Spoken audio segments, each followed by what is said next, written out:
Oi, Nádia, boa tarde a todos. Nádia, eu já estou aqui com o senhor Paulo Afonso, que é o responsável por essa criação desse barco, que já vai conhecer aí as águas dos nossos rios e vai chegar até o litoral do nosso estado, viu, Nádia? Para a gente saber detalhes sobre esse barco, a gente começa perguntando para ele, senhor Paulo, boa tarde, de onde surgiu essa ideia desse barco? Isso é um sonho antigo, da juventude ainda, né?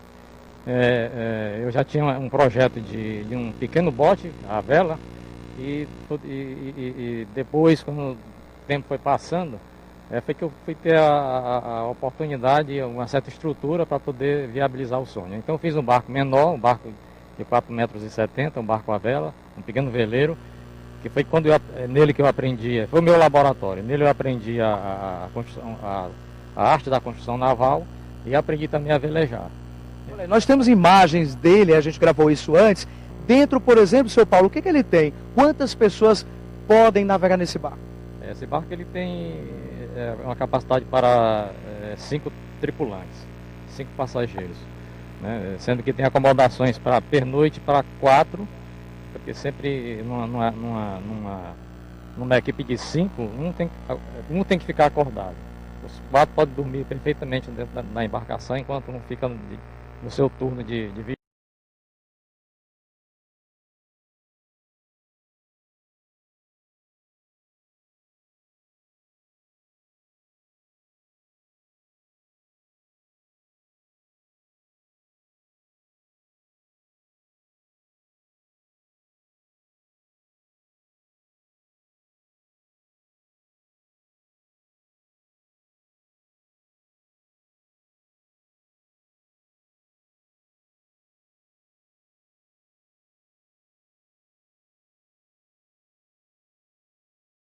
A variação patrimonial, mas se eu for colocar na ponta do lápis mesmo, no momento, se você me pedir, no momento na ponta do lápis eu não tenho o orçamento total dele.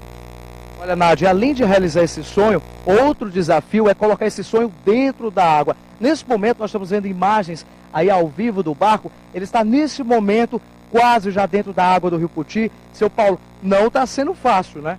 Não, porque por sinal, exatamente por não existir uma rampa de acesso de embarcações ao Rio Puti, temos que colocar no rio através de guindastes. Então temos 2 guindastes colocando o barco, mas nós estamos encontrando uma certa dificuldade porque o braço do guindaste ele não está conseguindo atingir até o leito do rio para colocar o barco no leito do rio. Então vamos conseguir ancorar os 2 guinchos com a máquina pesada para que então possa baixar mais as lanças dos guinchos e o barco então ficar colocado dentro da água. Mas até o final da tarde de hoje, viu, Nádia? Esse barco ele vai ficar lá no encontro dos rios, de lá ele vai seguir até o nosso litoral, até Luiz Correia.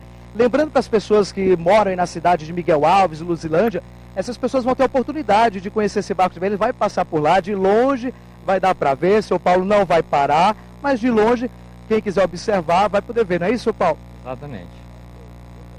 Olha, Nádia, em relação a essa dificuldade também da navegabilidade, a gente vai conversar agora com o ambientalista, seu Cid Dias, que vai falar um pouco mais como é que está essa situação hoje aqui para quem gosta dos nossos rios, para quem pretende, né, usar nossos rios. Boa tarde. Boa tarde. Primeiro, parabenizar o Paulo Afonso por essa iniciativa, um amante da natureza do Rio Parnaíba, construir um barco que vai percorrer até a foz do Rio Parnaíba. A hidrovia do Rio Parnaíba, ela já é altamente identificada. Já foram feitos 3 grandes estudos, identificando todos os pontos que precisam ser retificados do Rio Parnaíba. E uma hidrovia só se justifica grandes volumes a grande distância. E nós já temos grandes volumes no Cerrado para ser transportado pelo rio. E ele tem um caudal suficiente para o transporte de barco. Nós precisamos adaptar um barco para o rio. Para você ter ideia, para a implantação da hidrovia se gasta $31 mil por quilômetro, numa rodovia $340 mil por quilômetro e numa ferrovia R$250 milhões por quilômetro. Então a hidrovia é mais barata para ser implantada. Uma vez implantada, ela não tem atrito, o barco vai percorrer. Então a hidrovia, o transporte modal hidroviário é 4 vezes mais barato do que o rodoviário. Então o governador agora está fazendo um novo levantamento sobre a implantação da hidrovia. Para você ter ideia o que é o transporte hidroviário, nos Estados Unidos, que é o maior produtor de grãos do mundo, 60% das cargas são transportadas pelo rio Mississippi. E lá, nesse percurso, são 13 eclusas. Aqui nós só temos uma eclusa e precisa ser vencida, que é na Barra da Boa Esperança. Então, o rio, os Estados Unidos, o país mais avançado do mundo em tecnologia, usa esse transporte hidroviário para transporte de grãos. E nós temos esse rio Parnaíba já com essa passando dentro do cerrado, na produção do cerrado. Então, essas cargas poderiam vir para Teresina ou para o nosso Porto Luiz Correia através da hidrovia. Ou seja, nossos rios são pouco aproveitados, né, pelo que a gente está... Praticamente nada aproveitável. O uso muito da água. Nós precisamos, o rio pode nos dar energia, pode nos dar irrigação, pode nos dar a agricultura irrigada, pode nos dar esporte e lazer, e nós não aproveitamos esse potencial que ele pode nos dar. A Nádia tem uma pergunta para o senhor lá do estúdio. Nádia, com você. Olá, Cid. O Cid, que é um engenheiro, um dos grandes estudiosos das obras do Piauí, da navegabilidade do rio Parnaíba também. Uma embarcação desse porte, Cid, é uma embarcação pequena, tem condições plenas de chegar ao seu destino final, que é o Delta do Parnaíba, na sua opinião? Sim, o barco que foi projetado é uma chata graneleira, ela tem 70 centímetros de calado, pode andar num rio com a profundidade de 1 metro, e essa profundidade de 1 metro praticamente durante todo o ano o rio tem essa profundidade. Então, retificados os pontos que hoje impedem a navegação, algumas florações rochosas e os bancos de areia, o canal do rio fica totalmente desimpedido, e essas chatas com 70 centímetros de calado pode navegar o rio. Ela tem uma limitação porque é a caixa da eclusa. Na eclusa lá tem 50 por 12 metros de área. Então a barcaça não pode ser maior do que essa, porque senão não descia na eclusa. Mesmo assim, uma barca dessa, ela autopropelida, ela transporta 600 toneladas ou 20 carretas de 30 mil quilos. E ela pode formar rebocadores, formando um comboio muito extenso e rebocado só por uma máquina. Então é mais ecológico, é menos gasolina e transporta muito mais. Olha, Nádia, e sobre essas dificuldades, sobre a navegabilidade dos nossos rios, a gente vai conversar agora também com o secretário da Secretaria de Meio Ambiente, Dalton Macambira, que também está aqui com a gente. Secretário, boa tarde. O que vai ser feito a partir daqui para frente, em relação aos nossos rios? Como é que as pessoas podem aproveitar mais? Por exemplo, aqui a obra da Puticabana, ela também vai facilitar esse acesso aos nossos rios? Veja, não se trata de fazer daqui para frente, porque os estudos todos já foram feitos. Nosso governo se preocupou com isso, não é à toa que nós concluímos em 2010 o Plano Estadual de Recursos Hídricos.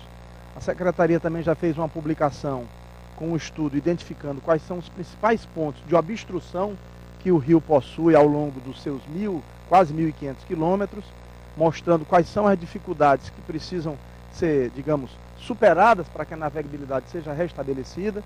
O governador Wilson Martins negocia com o Ministério dos Transportes o desassoreamento do rio, exatamente nesses pontos mais críticos, porque nós sabemos, como bem falou o engenheiro Cid Dias, a navegabilidade, o transporte fluvial é muito mais barato, ecologicamente muito mais favorável e, ao mesmo tempo, na medida em que a população percebe a importância dos nossos rios, ela consegue também defender mais a sua preservação. Por isso, essa vinculação entre os rios e o processo de desenvolvimento do Estado, ao mesmo tempo, ajuda a fazer com que a população compreenda que esses nossos rios, sobretudo o Parnaíba, é o nosso maior patrimônio ambiental e ele precisa ser protegido. Então a gente vai aguardar daqui para frente, então, tá bom, secretário? Obrigado pela entrevista.